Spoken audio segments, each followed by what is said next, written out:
Hi guys, it's week 4. Happy week 4. This is the Take It to Heart podcast with Elise. I don't know why I'm getting sick again. I woke up this morning and I'm congested and I was breathing through my mouth. If I'm sick again, I'm gonna freak out. Anyway, what have you guys been up to this week? I found out that I don't know how to tread water. Today we have a very awesome and special episode that I'm very passionate about, which I'll probably say about every single thing because I'm passionate about all of these things, and that's why I'm here to talk. Hi, I'm Elise, the Take It to Heart podcast girl.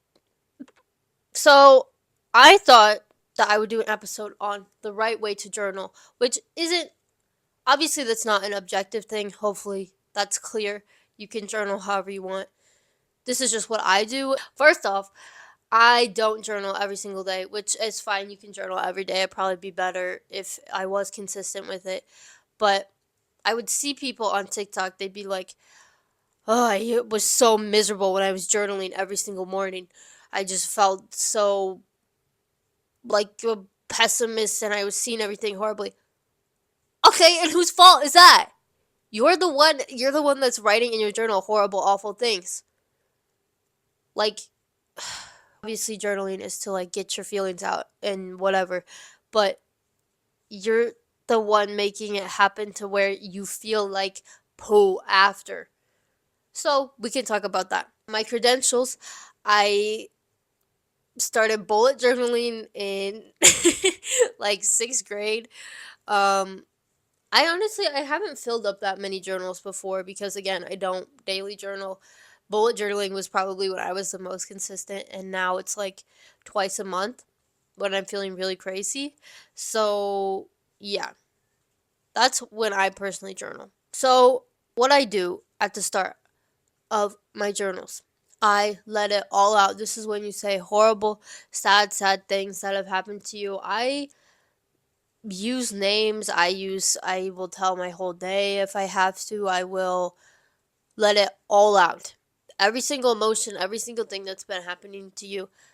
I feel like it should be this is a great if you are having a hard time journaling or finding things to journal or you feel like it's pointless, what I would do is I would set a timer for like 30 minutes and you can't do anything but journal. And you can obviously sit there and stare at the pages. You don't have to be writing the whole time. It's not a timed writing, but just forcing yourself to sit down and actually say, okay, this is a task. It's not a chore, but it's just a task, and then you'll be surprised at how many things you can actually pull out of your mind. So anyway, that's a tip for if you're trying to get into it. But I start with the horrible, the sad, the awful, the curses, the demons in my head. I'm fine. And then I don't really read over that because I feel like if you are conditioning yourself to the fact that you're going to read over your journals after, then you're going to start writing just for it to be read. But I feel like journaling should be the act of pushing your 8 different lines of thought. This is how I think about it. I think about inside my head, I have like 8 to 12 different things going on all at the same time. But sitting down to journal them is actually me putting it into one cohesive thought and sentences instead of jumbled up jargon in my head. Jargon's not the right word. But yeah. That being said, I think it should be focused more on getting your thoughts out into a cohesive sentence or sentences and paragraphs that you can understand by writing them rather than reading over them over and over again.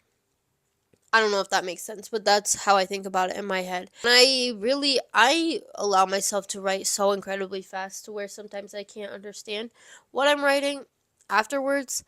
But isn't that a thing where they say the sloppier your handwriting, the smarter you are? Because you have so many thoughts going on in your head. I don't think that's a fact, but that's what I think about.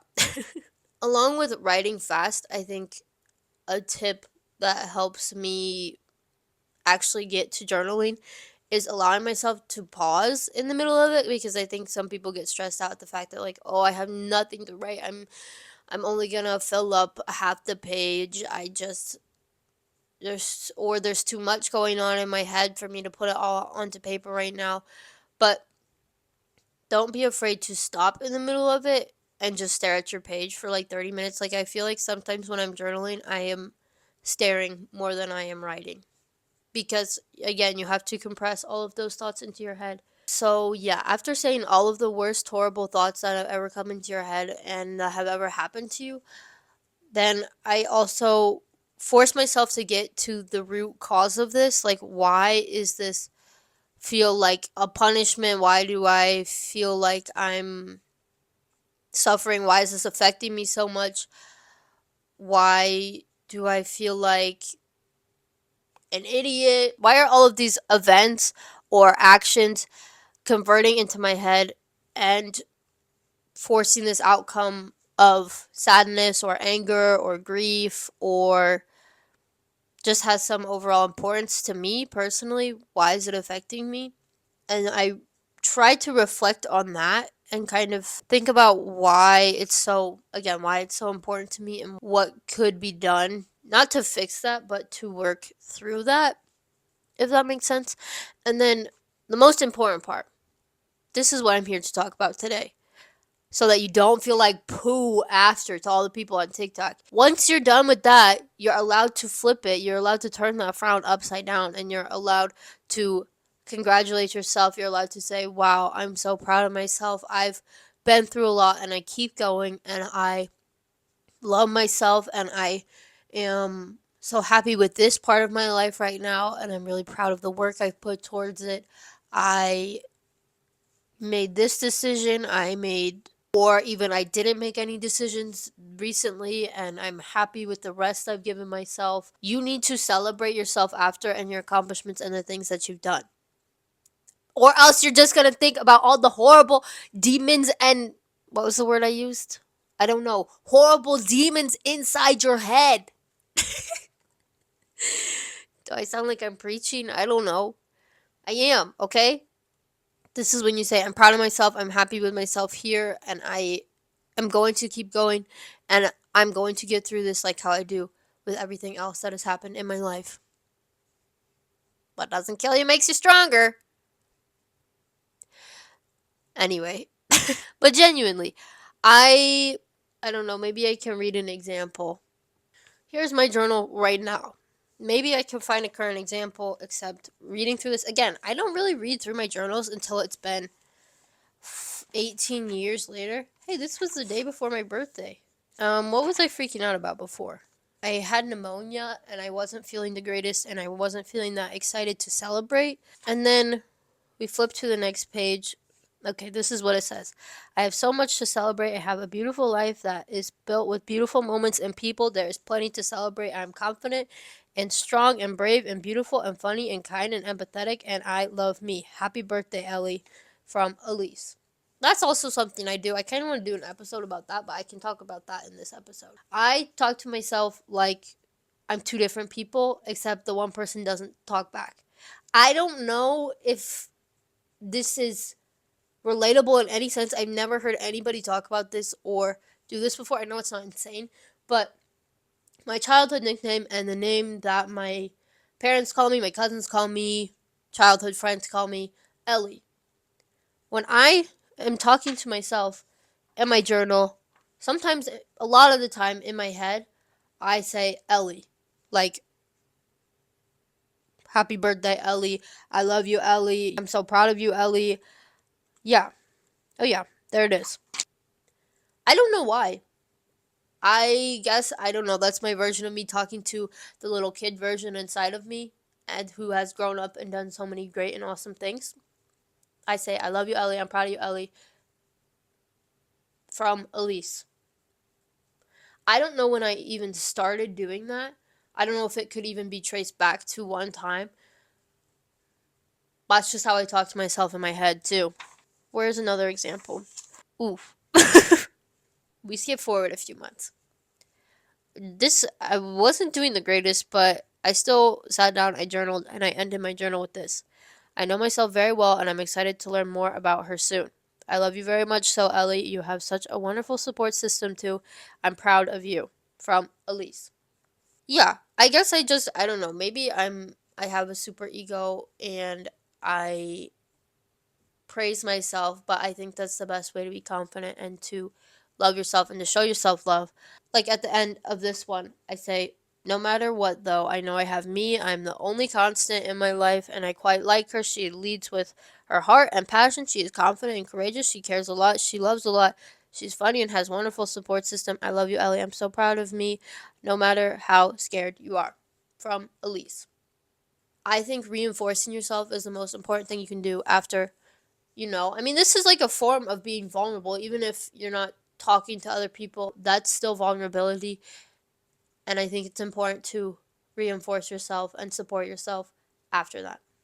And also, maybe mentioning something that you're looking forward to, or something you have like the next day, or again, reminding yourself that you are not the rain. I wish I could. Maybe I find that and I read that for you guys. Because that's actually. I was reading this one self help book because I never read books, but if I'm gonna try to read a book, it's gonna be the first half of like a self help book and then I stop reading. But there's this one really nice passage from it that I read one time and I really enjoyed it. So I'm gonna find it for you guys right now because I have the book. Look at matches too. And I have my cute little. Oh, I just lost my. No, I didn't lose my spot. Don't worry. This is from The Comfort Book by Matt Haig. This one is, it's a bunch of short little stories. I'm going to read this first try, and I definitely haven't messed up 4 other times. This is called Rain, what I just referenced. You don't have to be positive. You don't have to feel guilty about fear or sadness or anger. You don't stop the rain by telling it to stop. Sometimes you just have to let it pour, let it soak you to your skin. It never rains forever. And know that however wet you get, you are not the rain. You are not the bad feelings in your head. You are the person experiencing the storm. The storm may knock you off your feet, but you will stand again. Hold on. And so I always try to keep that in my thoughts because you're not the rain. And it will be over soon, no matter when that is. You just have to wait. You're not the rain.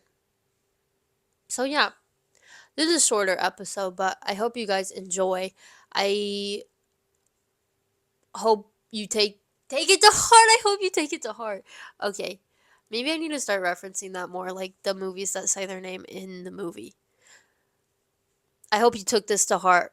I hope maybe you practice it, or if not, you keep it in mind, and maybe one day you'll journal. Yeah. Love you guys. Bye.